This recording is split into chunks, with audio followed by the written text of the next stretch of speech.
What's up, everyone? Welcome. We are live right now on CannaBuzz, and if you're joining us on YouTube or on Spotify, thank you so much for joining us. We have a great episode for you today. We are joined by Tanasi from Sacred 3 Mushrooms. JR's put together an episode where we're going to be talking all about mushrooms. We go into dosing. He talks about microdosing. He talks about how to test them. And then, of course, I have a baby right here, baby co-host today. So if baby co-host decides to dive in, sorry about that. But anyways, welcome to the show. Thank you so much for joining us. We have a great one this week. Of course, we need to make some shout outs. First off, shout out to everyone in the CannaBuzz community.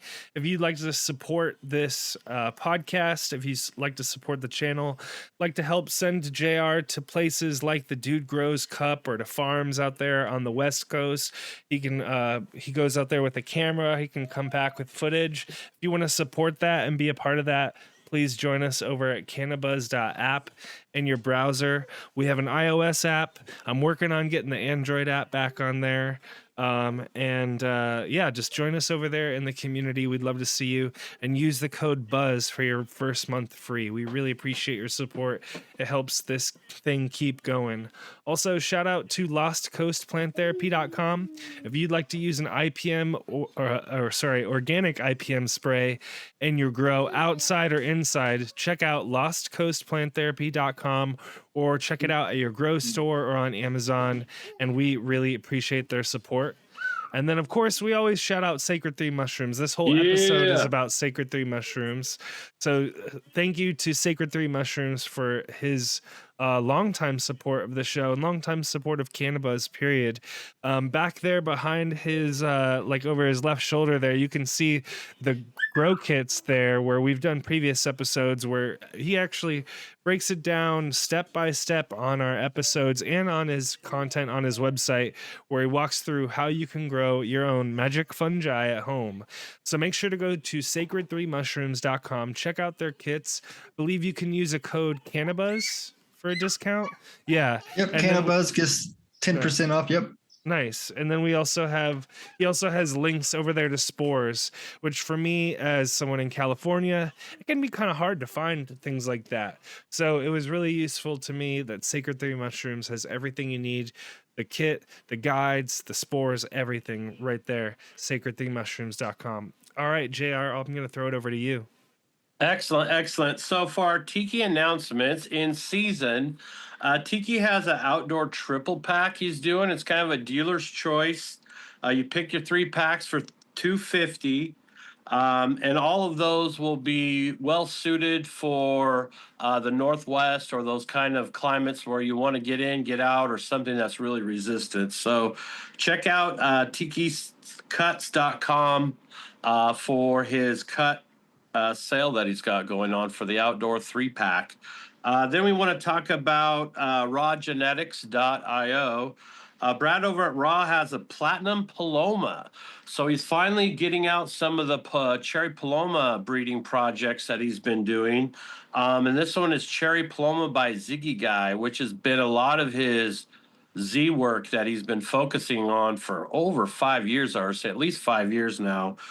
So that Cherry Paloma by Ziggy Guy is called Platinum Paloma, and it's going to be super fire. That's at rawgenetics.io.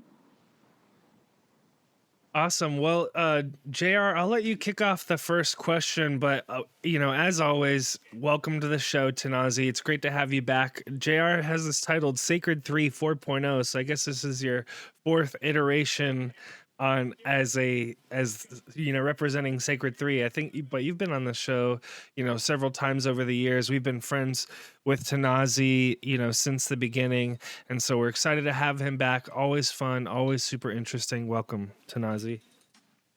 Thanks, man. It's always been good to be here, and there's a lot of good information about this new industry of the psychedelics that we're riding out here in Denver, So it's been fun, and I like to share and get this info out there. And I do have one update. Sacred3mushrooms.com is still going. You can still do that. You can go to TanasiGardens.com also. And I have moved a lot of the Sacred 3 mushroom products onto Tanasi Gardens, so you can get your genetics and a kit, or genetics and grains or whatever you want to do there, instead of, because what trying to stop the double shipping charge, right, is what's happening. We're trying to evolve it all to Tanasi Gardens. It's slow process, but, and it's like it's a progression with the laws is what has happened, right? So I started all this back in 2020, right? Right. And so as the laws out here have progressed, now I'm putting kits with genetics. That's awesome. That is incredible. That's, cool really idea. Incredible. And Tanasi Gardens are one step above that too, because you can get your poppy seeds, you can get cacti seeds. I have cacti cuttings, San Pedro's, that have mescaline in them. There's MHRB, Mimosa hostilis root bark, on the website where you can. Oh, wow. I'll eventually put a video out when I feel safer about it, about extracting and making your own dimethyltryptamine. And yeah, it's kind of like your all-in-one shop psychedelic cultivator store, right? I got lemon trees coming on there, like miniature lemon trees. You can maybe move inside, so you can do like how we do big dosing, kind of like use the lemon juice or lime juice. Or I just picked up a Meyer lemon tree myself. There you go. So you take that and you can use that to do your big doses and ceremonies with, kind of like a lemon tech type deal. Well, before we jump into this, Tanasi, both of us are really pumped about the Dude Grows Cup coming up. So why don't you go ahead before we even get started? Talk about the Dude Grows Cup presence you're going to have this year and what people can expect from you. Yep, I'll be there all 3 days, June 6th, 7th, 8th. We got a VIP party on Friday, flower competition on Saturday, then the hash bash on Sunday. So I'll be there all 3 days. I'll have free genetics. We'll be giving out 1 gram bags of mushrooms. There'll just be, there'll be everything. We'll have kits, shirts. It'll be, it'll be an event to see. And it will. 3 days too. So it's going to be, I've already walked the grounds. It's probably double the space, if not triple, of what we can explore here. So it should be a nice event. For sure. And we're excited about it because, it's nice to hang out, and we're going to be camping on site, so we don't have to leave. And you get to do a lot more socializing, I feel like, in those hours, because you don't have to worry about take down, tear down, get out of here. Yeah. That's cool. And also, I think for folks who are maybe physically struggling, handicap wise, this event space is going to be a lot easier on folks, I think, as well.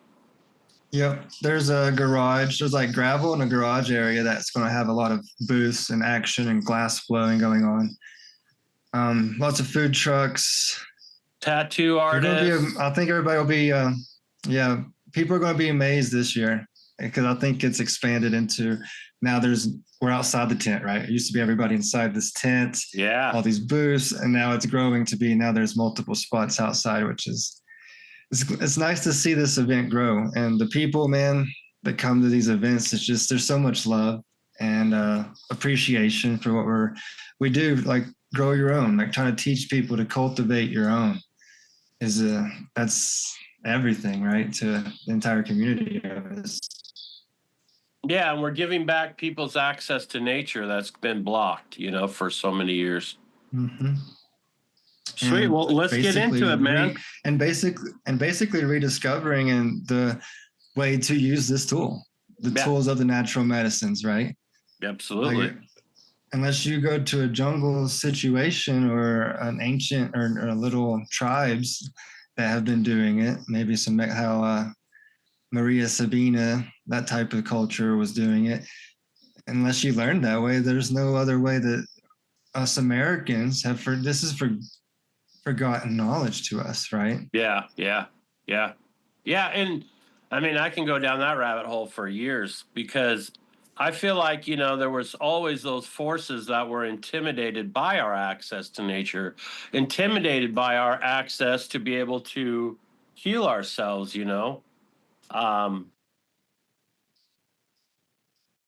Well, he may have disappeared on us.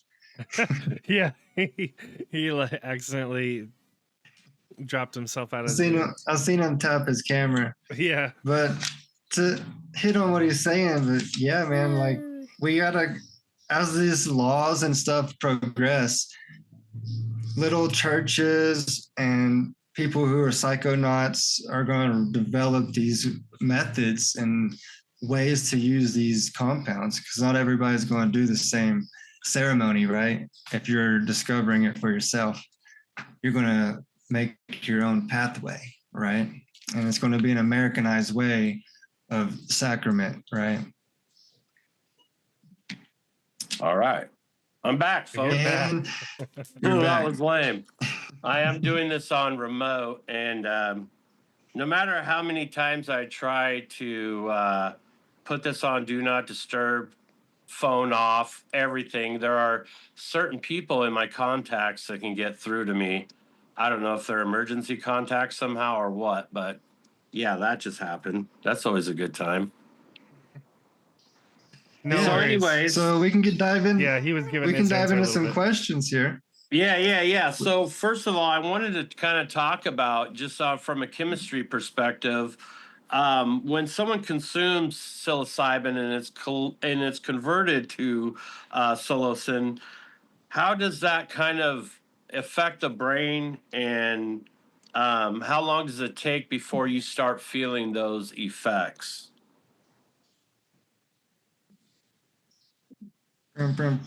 Man, I had this picture I was wanting to show you guys. Can't find it right off the top of my whammy. I forgot to pull it up. So, onsets for different compounds are a little different for each one, like psilocybin, DMT, mescaline. They're all a little different on that end. When we narrow it down to psilocybin and psilocin, because your body's taking the psilocin, converting, or psilocybin, your body's taking psilocybin, converting it into psilocin, and that's what's hitting. If we pull up a molecule, I'm not going to be able to find this while I'm doing it. I may be here in a second when one of us are trading talking. So if you look at a molecule of DMT, psilocin, serotonin, they damn near mirror each other, and you can lay them on top of each other. These compounds are binding to that receptor. It's a 5-TP2A receptor, and they lay within it just like there's like one little mark that's different from all of them, right? So they're very similar. And so your body's doing it on that end, as same with norbaeocystin is you can convert it into baeocystin. And that is 4 of the 6 compounds that we're testing for, and we can trace right now.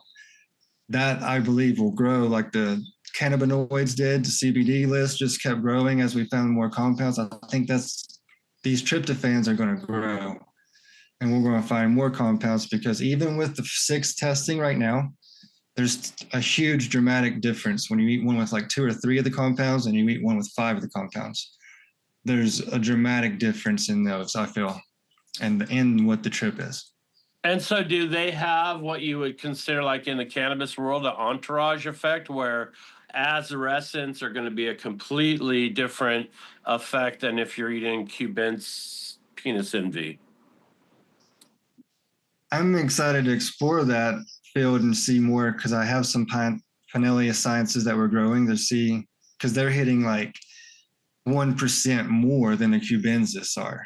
So if you're eating their same ratio of Pinellia sinensis as you are cubensis, you're getting more. You're eating, a lot of the ones I've seen are hitting close to 4.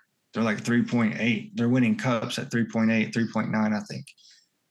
And I think people don't realize that how easy it is to grow wood-loving mushrooms if you're in the right climate and can provide the right kind of food source, and just maple, oak, or elder chips, any kind of tree Hardwood. chips. Yeah, anything but cedar. You don't want cedar, but anything like that, you can get fabric pots, and you can literally inoculate those, and you meet the right folks, and you can get all the spores you'll need. And it's a continuous thing. It's not like cannabis where you're constantly having to fuck with it all the time to get it to be something, where if you're providing the wood source every year, you're going to get that bounty given the right moisture and temperature. Yeah, I think you guys live in the great climate to do outdoor grows of this, like azarescents, the pancat cyans. Like I feel like Washington, Oregon's perfect spot to if you have a wooded tree line or something, just put the right wood out there and just inoculate it, and you'll just have forever. Well, we growth. have in Portland, we have what are called knockers, and they go around to all of our public parks. I've heard of this. Yeah, we had Matt on from the movie Sporlandia, and that's basically what the whole movie is about, is these knockers who go around and inoculate Portland. So on set with mushrooms is about 20, 60 minutes. I think I have it timed to a big dose. I'm feeling that breakthrough, like you're feeling it within 25 minutes. Then like we're talking about shelf life or half-life, like your body breaks it down in like 3 hours.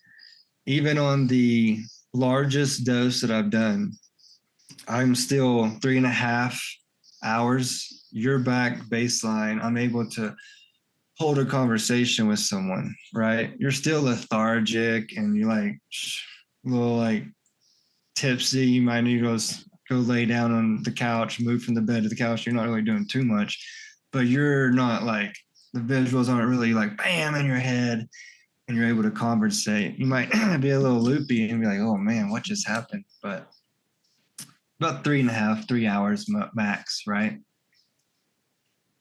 And that's with psilocybin. So when you go into like DMT and these other natural medicines that we're, because we're able to do this out here now with this decriminalization. And I think our laws are a little bit better than what Oregon's are. And I'm not exactly sure. Ours got flipped back. Is that what happened? Yeah, we got 110 got flipped back, and now I think over an ounce is a felony for mushrooms now, or 9 grams. Yeah. So it's already back to where you're looking at possession amounts. A lot of the guys I know that were just blowing it up mushroom scale really kind of scaled things back. It's kind of like that same thing that happens with cannabis. The price gets gutted. Things get a little weird. And so some people, it just isn't as worth it to them. But yeah, ours got gutted and flipped. Wow. I imagine part of it too is like it seems like things haven't ramped up as quickly and as loose as maybe people hoped it would be, right? Where like even like in Colorado, right, you have to go in and don't you have to take this psilocybin with like a doctor with you or something like that? I know at least some of the states where they like require you to do it through sessions. Yeah. That's where, let's see, Colorado Proposition 122, and it differs from Oregon. I got this wrote down right here so I can explain it better and correctly. Because Oregon is your standalone facilities, and you have to go to the facilities. Colorado permits cultivation, home grow, and that's where things might get a little iffy because they are writing. I don't know if they're finished with them yet, but they should be any freaking minute by now. They're late, I think, from the last deadline I saw. But they're supposed to write the regulations on exactly what the laws are, like how kind of they did with the weed, right? They refined them after the 5 years of outlawedness when people getting 500 plant count cards and stuff.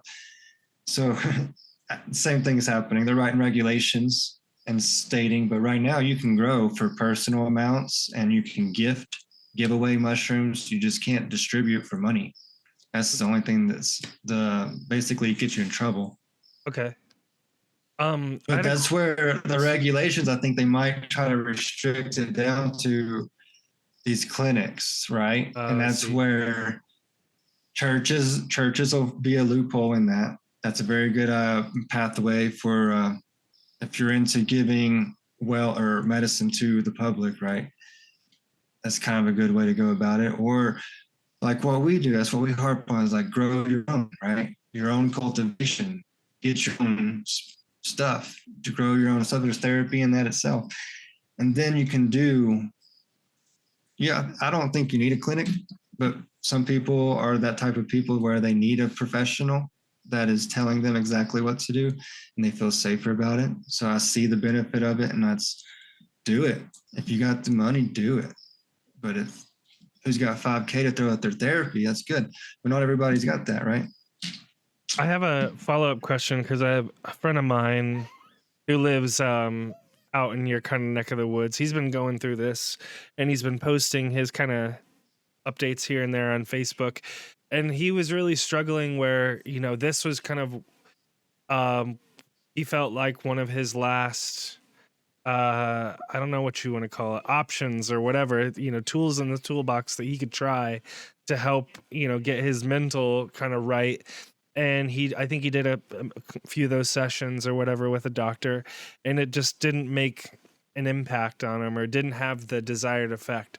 Do you have any kind of suggestions for people that maybe they tried psilocybin once or twice or maybe multiple times and it didn't really have this kind of transformative impact on them? Do you have any sort of thoughts on what they should do? So I'm curious what the dosage of the clinics, what they're doing. Because one thing I've learned right now with my big dosing, and if you watch my Rumble video about my SOP, breaking down what I think the milligrams should be, right, for large doses. And the churches, I've seen church calculators and stuff where they go off body weight. Like nobody knows anything about dosing when it comes to psilocybin and milligrams.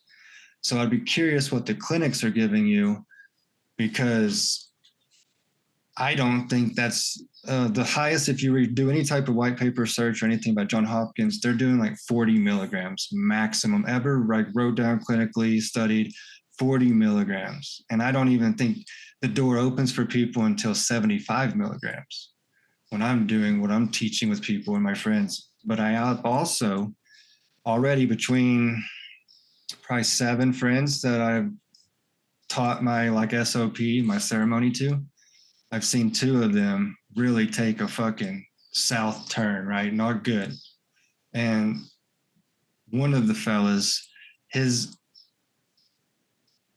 when he wanted to go into it about drugs, right? Too much drug use or whatever, trying to stop. What he was telling me he received from the ceremony was it's kind of deep, right? Because this spirit, this entity was telling him, do more, do more, do more, do more. It's okay. Do whatever you want. Do more, do more. And I took it when he was describing it to me as the entity was telling you, it was being sarcastic. It was being a jokester, right? Oh yeah, you can do whatever you want, but do more, do more. And he took it as it was telling him he can do the cocaine or whatever. It's fine. He's fine. He doesn't need to change at all. So it was like, maybe the message gets misstrued, or shoot, I don't know. Maybe it does what it's supposed to. I don't know.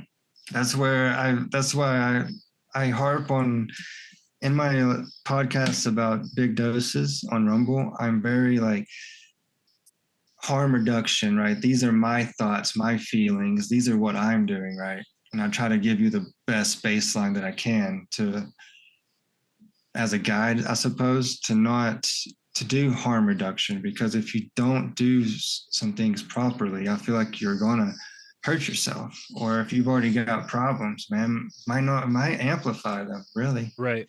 We don't know. Or we don't know open nothing. that, I would say often too, it might open a door that's going to make you deal with some shit that maybe you weren't ready to deal with. 100%. And that can happen as well too. And some people can get spooked or freaked out by that. And then I call it the run. So when you're in a big dose, like if you follow my SOP, it's like when you take the big dose, it's to lay in the bed, right?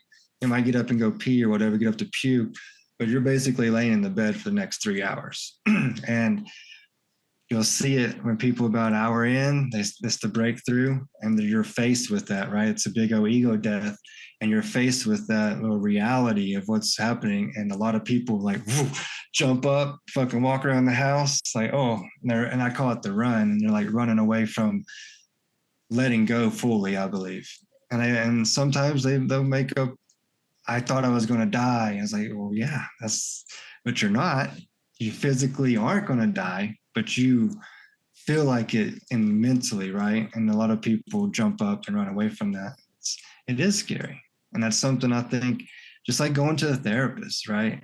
You go to a therapist once a week, twice a month for years, right? And it's work. You're putting in work. You're putting in work. It's the same thing with ceremony, dude. If you're not putting in the work, you'll get hammered down. You know, if you don't, I feel like if you don't do a good like fast, you're going to feel that in the trip. Like you feel like you're getting all this energy flowing through you.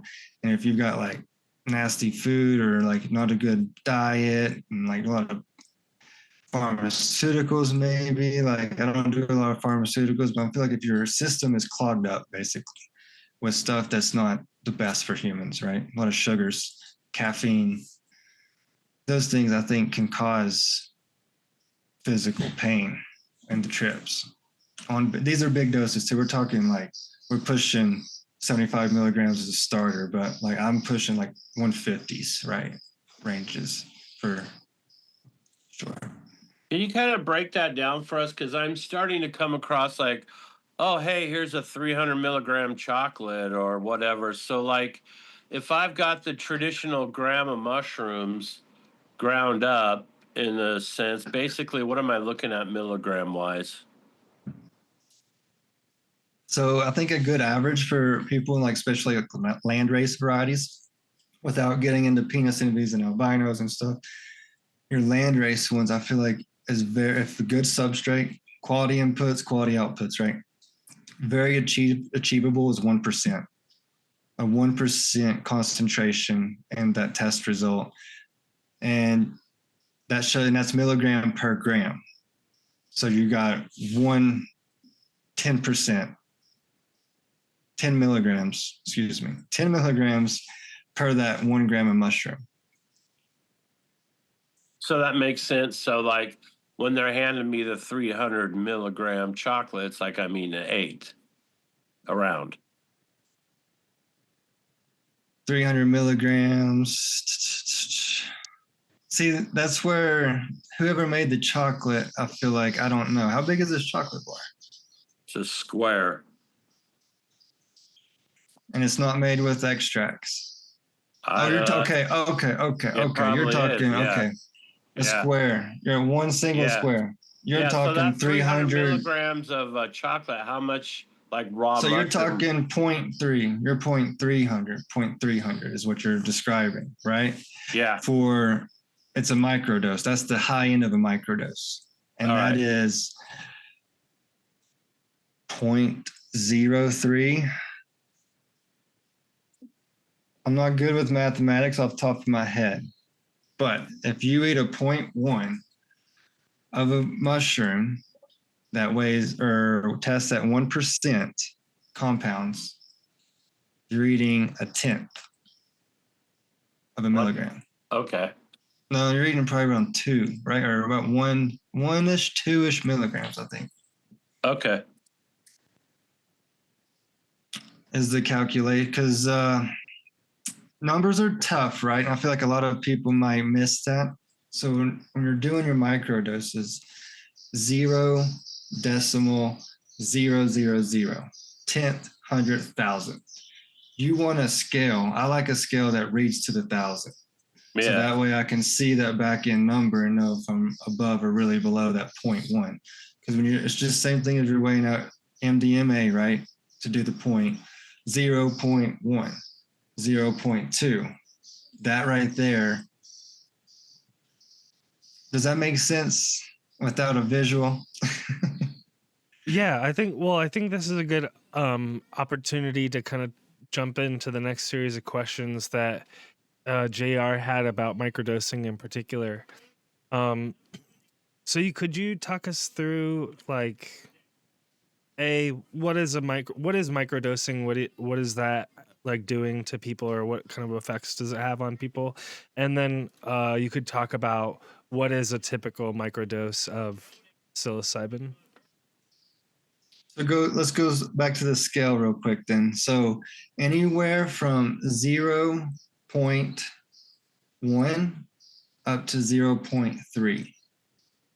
Those are the ranges I feel are appropriate for microdosing. And then that that level there is just the weight of the mushroom on the scale with the fruiting body, with the psilocybin and compounds within it, right? And the potency of those mushrooms changes every microdoses. Or actually, when you do a flush and you pick a mushroom here and here in the corners and you test them, they are not going to be, they could be 0.50 of a difference, right? It could be dramatic. That's So why not, we recommend that you grind your yes. dried mushrooms as much as you can to homogenize it. So the best method, yes, would be to harvest the entire flush, dry them out, powderize them, and mix it all together as you do it, right? Yeah. That's the best even way to do about it. Then you could test it by scooping it out or whatever if you're into the testing part of it. But that gives you your best blend there. And with microdosing, I feel like if you're anywhere above 0.3, you are now creeping into a low, mild trip in my eyes, right? You've gone beyond the microdose. And this is, I think this is just like people taking Zoloft, all these other SSRIs, antidepressants. I feel like this can be a replacement for that, but you can't just switch, right? These things are very dangerous. And I don't know if taking mushrooms with these are safe at all. Like, because they're working against each other, right? Your SSRIs are blocked for serotonin, and you're inducing psilocybin that is working, trying to get to that serotonin receptor. Right. Like you're fighting each other inside your own brain. I've had this experience before. Because I take SSRIs, I've taken Paxil practically my entire life at this point, and I took MDMA. This is like a while back now. I don't know, 12 years ago. I was at a party and I took MDMA while I was taking Paxil at the time, and I basically only felt like my jaw clenching, but I didn't feel like any other euphoria or anything like that. It was really interesting. I could only feel a little bit of the like basically side effects of it, but I couldn't feel any of the euphoria. And like you were saying, it's like, because the SSRI turns off your serotonin receptors in your brain, or like makes them ignore those signals or whatever. And like you're saying, the mushrooms are like flooding your system with serotonin.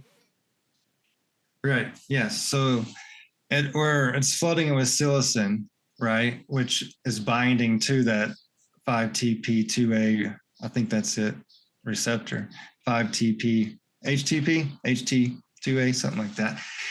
But it's your serotonin receptor in your brains. And I feel like if you need to do one or the other, right? It's not like don't do both of these at the same time because you're contradicting yourself. And the microdose I relate to is a low milligram, or the microdose at that 0.1, 0.3. It's a low enough that you're taking think of it like a vitamin, like a B12 or vitamin D. It's just another one of those vitamins you take in the morning. You're not supposed to sit there and be like, oh, do I feel it? Oh, do I feel it? It's just like a vitamin you put in your body and you just go do about your day, right? So let's go ahead and talk about the MDMA Stacks, where you're doing 4 days on, 3 days off. I know I benefit from doing spans of off. I don't really benefit from the everyday microdose. And I'll also say that, you don't even need 0.1 sometimes to really get a good, boost in your day. Right. We're talking creativity, productive, happy, cheerful, things that normally would piss you off, just like, oh, that's okay. Laugh it off today, right? I mean, the microdose has helped me a lot. And I've never done the 4 days on, 3 days off. I've done I don't do a lot of microdosing today, but to get to where I am, I started off like once a day. I did it for a whole year, once a day, 0.1.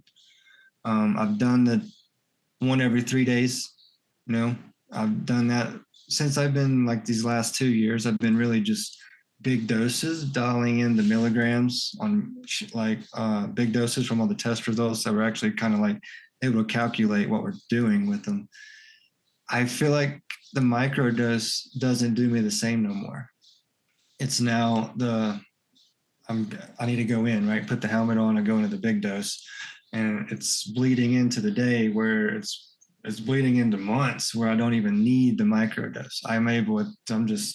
It's good. You're saturated, right? You're right. centered. I feel like I'm in it or something. Yeah. And so I've dialed back on the microdoses and I'm not really messing with those right now. But I mean, I think when you're doing this, you need to find your rhythm, right? Same as you're going to have to find your mushroom. Like not everybody's going to like the same mushroom for their 0.1s or 0.2 microdoses.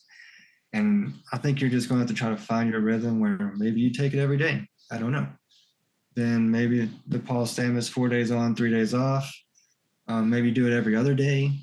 There'll be a rhythm that you fall into, I feel like. I do like the idea of adding the lion's mane as well, because it's going to help do the neurogenic repair.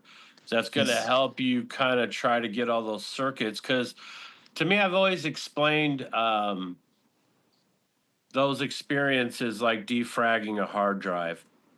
And so you need all those synapses and all those neurogenic highways to be moving and grooving so that it can defrag your hard drive and kind of set you back kind of to a center. Yep, that's part of the work. I think it took me 4 doses to get this, I guess, what I was reaching or searching for, I suppose. And I feel like, and I did it once, like it's been a year or so since I did this, but it was 1 1/4, right? 1 1/4, I did a big dose. And then working up to that last one, I feel like it was, each one played a part to get me to that doorway that I hit. And it's the work I put into it, I suppose. And it's lion's mane. I take that every day. Damn. With or without a microdose, or with or without a microdose, I take a lot, probably about 7 different gourmet mushrooms. And I do believe that helps immune system. I haven't been sick in a very long time. And the lion's mane, I feel that neurogenesis, right? I feel that working on my brain. In your recall, like in your ability to recall and to have multitasking abilities. Mm-hmm. And it enhances, if you're going to do the microdose, it enhances it. Agreed. Not enhances it as it makes the trip stronger. It's going to make it more visuals. No, I feel like what the microdose is doing to your genetics, your genetic makeup, your compounds, your brain, your neurogenesis is also happening with psilocybin, psilocin, and whatever other compounds we don't even know about yet. Like, so all this is working together, and it plays a big part. I feel like, especially if like TBIs, trauma to the head, concussions.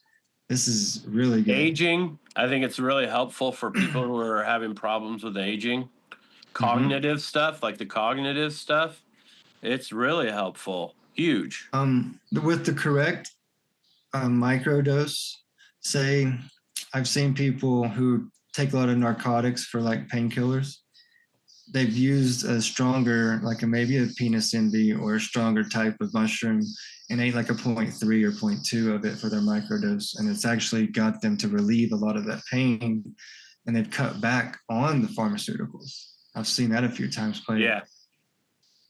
And you just have to find, it's going to be like marijuana, man. I'm sure everybody in your community is big in the weed. Like, it's the same with the weed. This sativa is good for you, or this guy loves this sativa. It doesn't work the same for his wife or something. Right. You know, it's like you have to find the one that flows with your chemical makeup. This is why I harped earlier, or mentioned earlier, I don't believe this works off body weight. This is like a THC edible. There's 6 compounds that we know about, and these compounds are playing a role in your chemistry, right? And your neurons and your receptors are hitting different than someone else's chemistry. And these compounds work, they don't want different compounds. And that's why this list, I think, is going to grow, because 6 ain't enough. There's too much happening from the testing we're doing and what we're taking. There's too much variation and too much feeling different that there's more compounds to come down the chute. Well, let's get into testing, because we definitely wanted to make sure that we hit that in today's episode. So, JR, what was your first question on the testing front?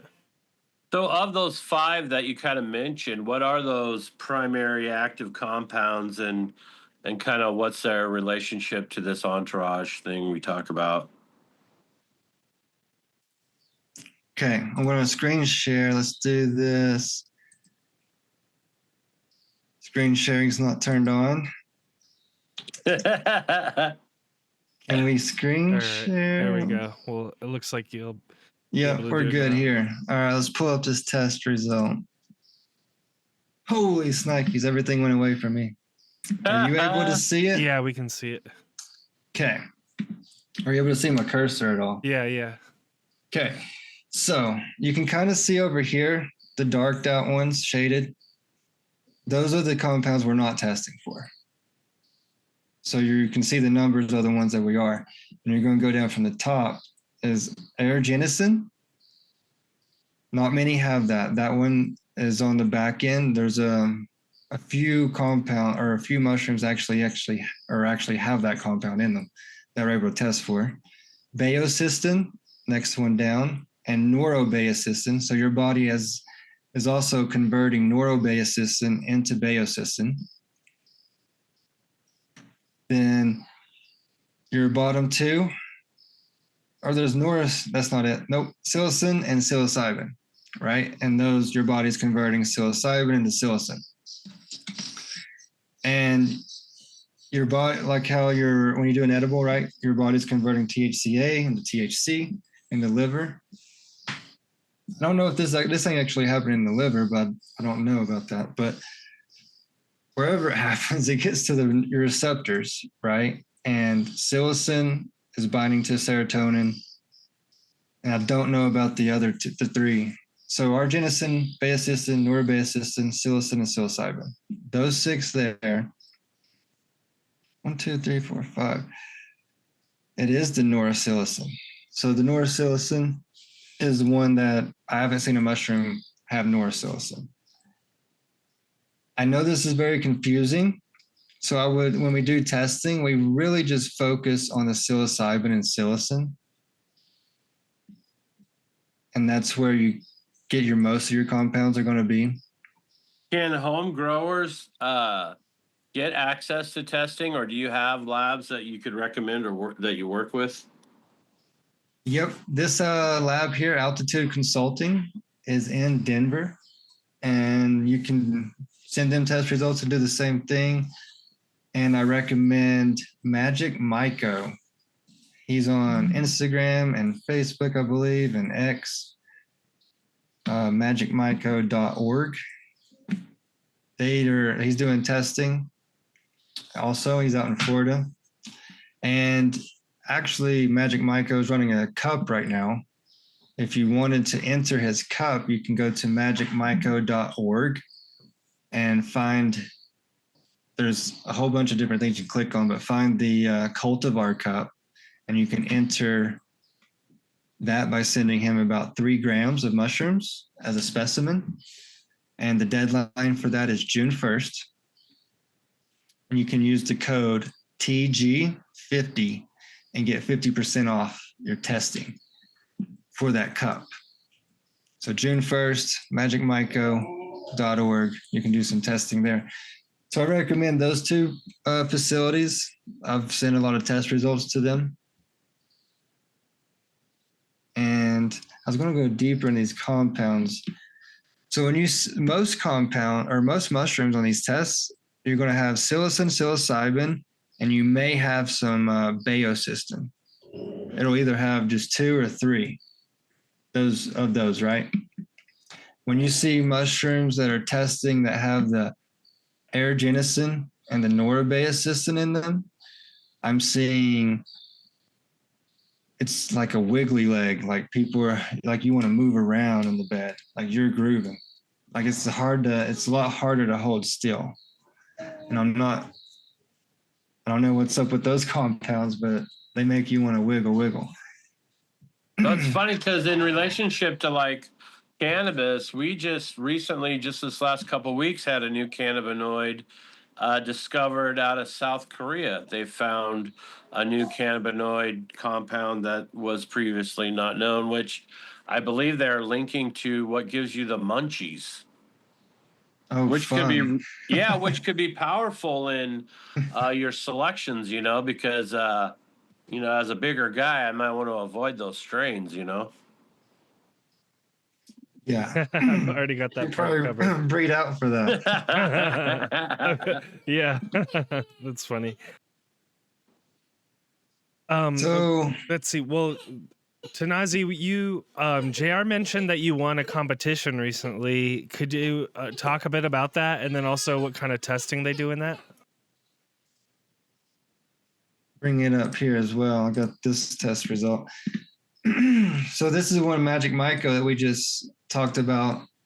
MagicMyco.org, June 1st. Hit it up. Come and compete against me, right?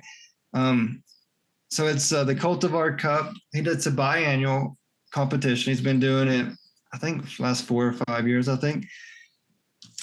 So it's a summer solstice and a winter solstice cup. So he'll do it each or twice a year. And we won wasn't expecting it either, with the Snape. This is the test results here. We won it with the Snape that it was on the second flush also. And we got first place, got a trophy and stuff. Came out with a 2.6, all right, compounds on the second flush. And he's just testing for the same things: baeocystin, psilocybin, psilocin.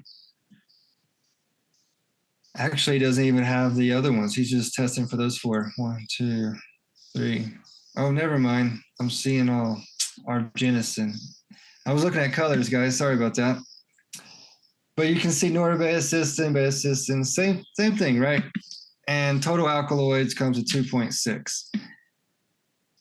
That was stop that one. That was the second flush. And with the first one I shared with you is the second or first flush. And we came out with the 2.8 on this one. And now I don't know let's try to explain this with the numbers. 2.8 is one of the highest. So at the last Denver Cup that I entered, 2.8 was the winning strain. I didn't have this one in there at the time, but it would have came down to those back 2 numbers, the 100,000th of it, to find a winner on that one. So, and those are, out of all the testing, there is 0 cubensis that I have seen in the world that has hit a 3% on a cubensis. So 2.8, we're super close with that one, being one of the highest that I've seen. And then with the Pinellia cyanescens, I'm seeing winning results coming back from cups where we're testing at 2.8, 3.8, 3.9, almost 4%.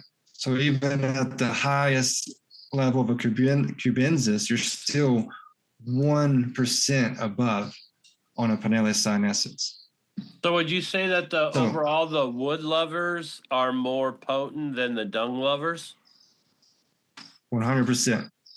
100%. And I also think there might be a mixture of different compounds, of tryptophans, a different ratio of those tryptophans. Kind of like, that's a horrible fucking assumption. Or I shouldn't say that. But they are, I lost my speech on that one, man. No worries.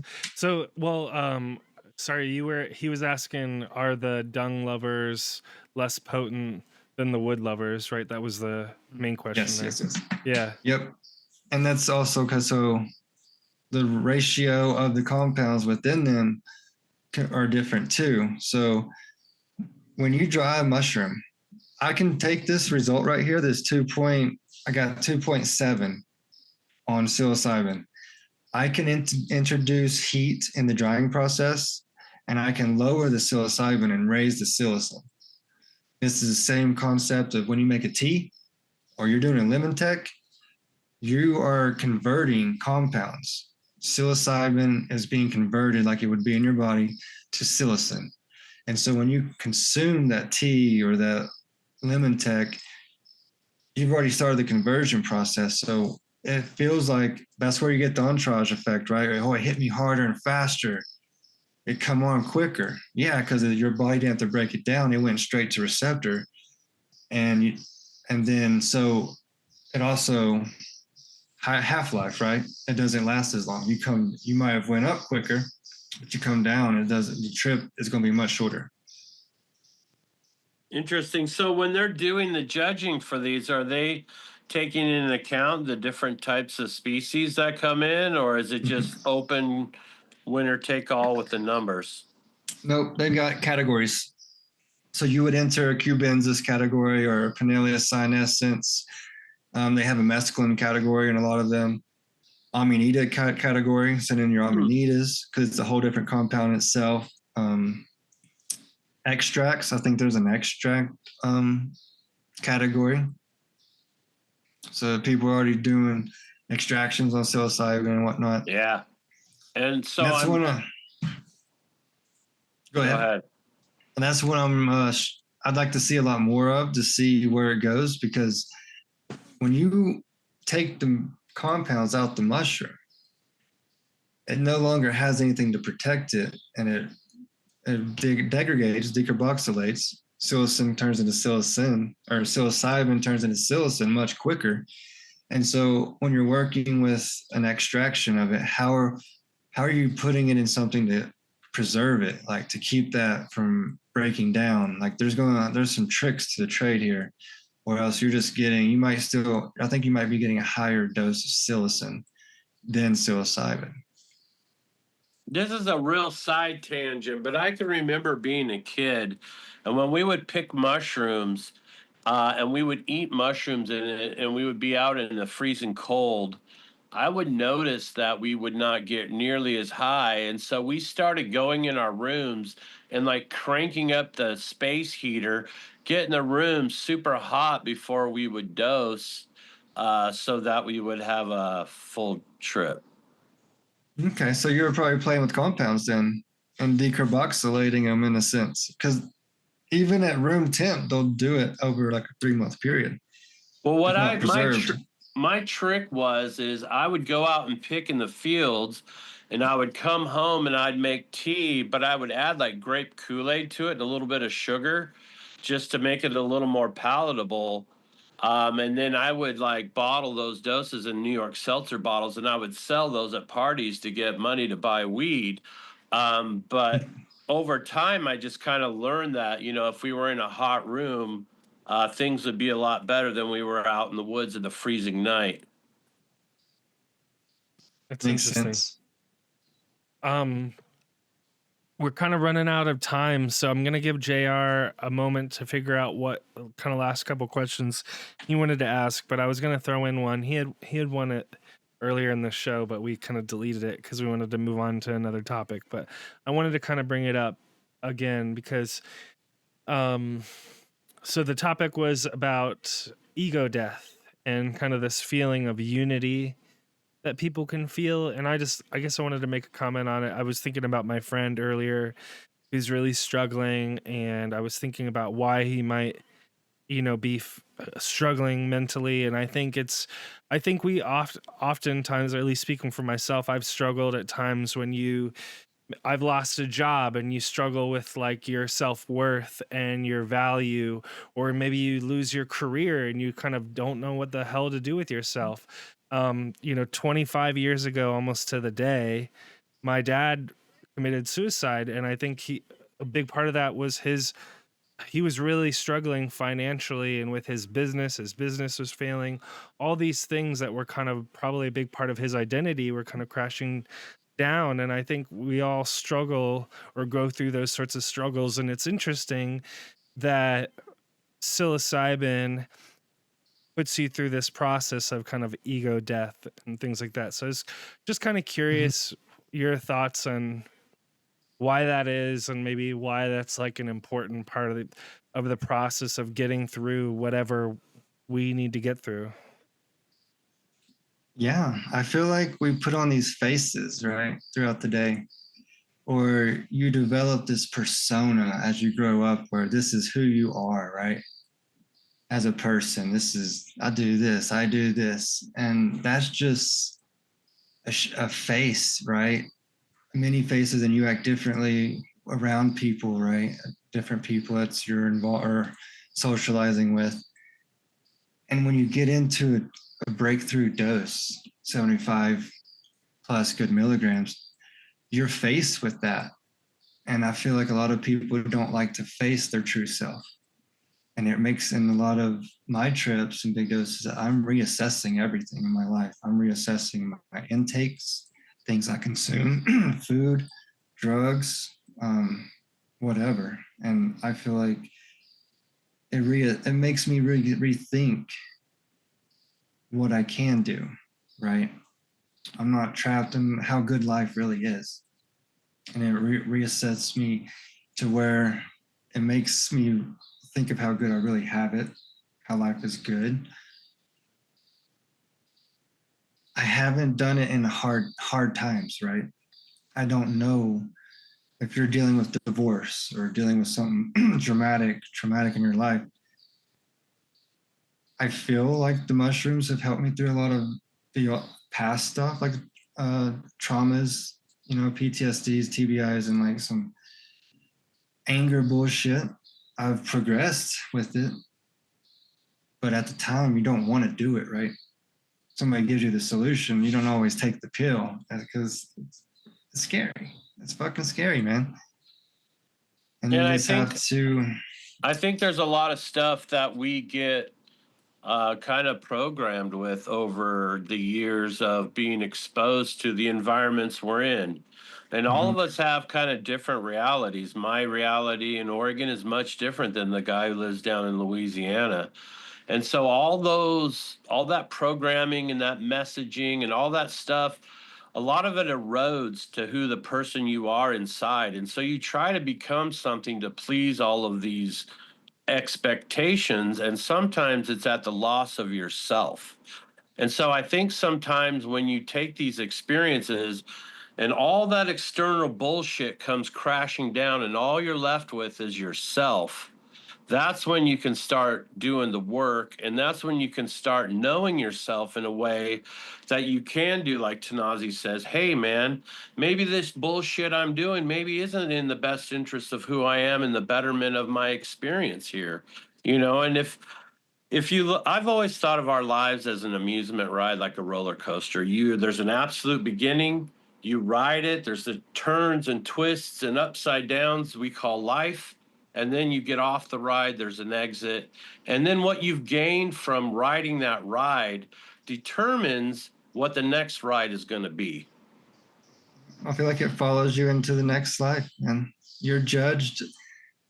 You might skate through this life and be able to cause harm and never go to jail or get killed or anything bad happen to you, but your heart's going to be weighed in the afterlife, and you can't cause harm and do evil in this world without being checked. I feel like it's just, that's obvious. And I think that the cannabis and the fungi and the plant-based medicines are a tool to help us do the work and navigate the rest of the journey.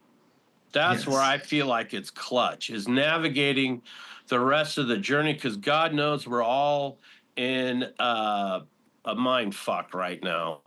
And so being able to kind of stay centered and navigate through all of this is clutch. And I think it could be survival for a lot of us. I believe it too. I feel it'll help a lot of people quit their jobs and get them into something they like better.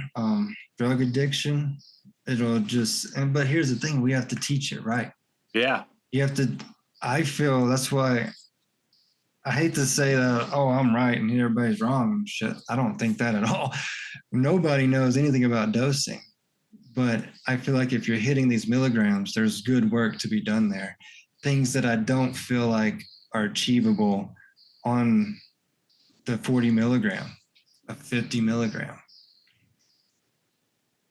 Like a lot of my big doses, I've always been positive. The outcome is always positive, even though in the midst of it, it's hard, right? It's a struggle. It's a battle. It's a fight. Cry, it's emotional. But on the back end of that, there's just so much positive that's coming from it that's improved my life, my relationships, little things. I find enjoyment in throughout your day instead of getting so fucking angry and irate and pissed off because you're having to do whatever it is you're doing. Find peace within that. Like the big thing of Tibetan Book of the Dead, the yin and yang, right? We're surrounded by inner duality.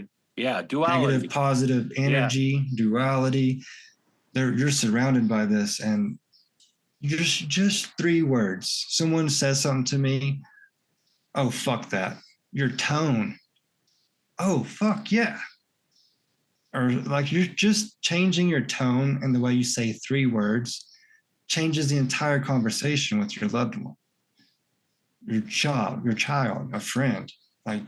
And the mushroom has helped me slow down and think about my tone before I say something so that I have a better conversation. So a lot of people, I feel like they misunderstand the way I'm trying to present something or tell them, and it's misunderstood, and it's a lot to do with my tone. Yeah. Well, I like to say that my vibrations are high and my frequency is low. Well, these mushrooms will raise that frequency. JR, any last questions or comments before we sign off? Well, I just want to thank you for being a friend of the show for so long, Tanasi. And, we've all grown through this journey together, and so much is, kind of unfolded for all of us. And I think the way you navigate things speaks to who you are as a person. So I appreciate that, and I appreciate you a lot. And just let people know where they can find you and how they can get a hold of you and rock with what you're doing. I have social medias out there and CannaBuzz out there. Sacred 3 Mushrooms, Tanasi Gardens. If you search that, you'll find it. STM Workshop is a podcast. I've got about 5 episodes out on Rumble and Spotify. Just search STM Workshop.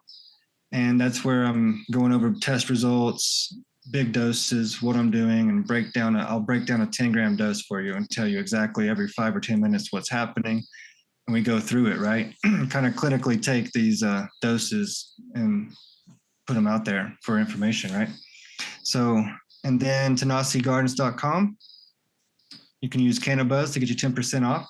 That's where you can find kits, supplies, genetics, springs here. We got poppy seeds. I got cacti seeds, cuttings. Shout out some of those genetics that are hot and popping right now. For some poppies? No, for your mushroom genetics. So mushrooms. I have about 30 different ones up there right now. The highest testing ones are the Snape, SANAPE, and the Melmac. They're in the 2s. I'm sure we have a couple others, but I haven't tested all the mushrooms we have.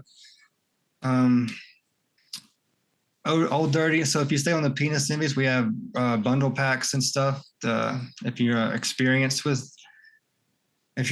grower, there's a grower's choice. You can select out of the 30, right? Or if you're a new grower, there's a selection that I've isolated just the easy growers for new beginners. And then there's a high potency. I think there's a low potency and a high potency bundle pack. Hi. Awesome. Mm-hmm. And sorry, go ahead. That's it. I was just gonna say, if you're out on the internet like me, every once in a while you might see people asking where and how to get stuff. And if you're a listener of the show, make sure to mention Sacred 3 Mushrooms. I don't know. I just see comments on, Reddit or Facebook or whatever it is. People ask where to get stuff. And, mention Sacred 3 Mushrooms or Tanasi Gardens to a friend. and help spread the good word.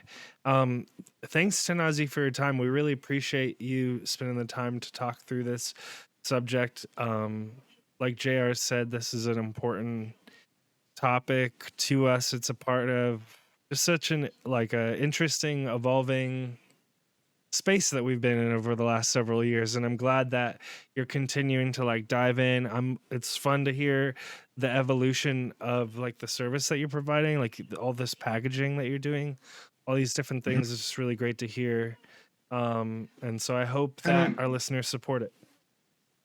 Kind of just laying it all out there, so you've got teach you how to grow, let's learn these tools together. So I'm describing the trips and the test results. So it's kind of like a full package. And with the emails I get from just customers just showing how much they did what I've talked about and how it helped them and all this feedback, dude, I just can't, it's just overwhelming to hear some of the stories.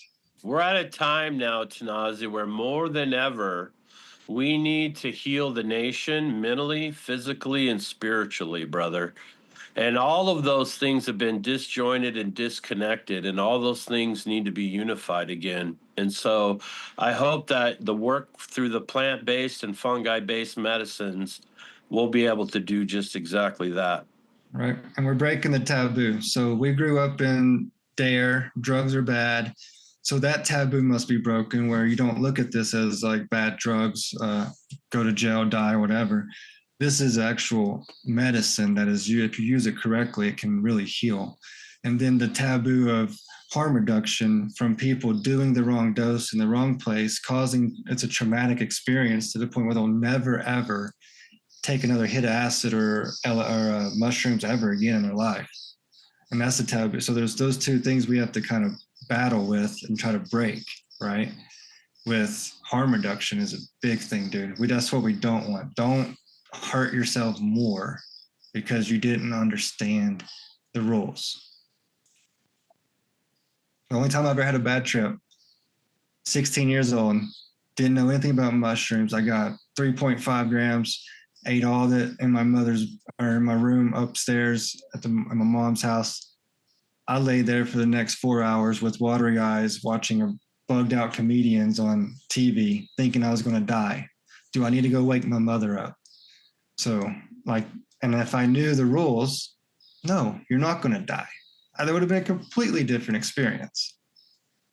100%. But instead, I didn't know what I was doing.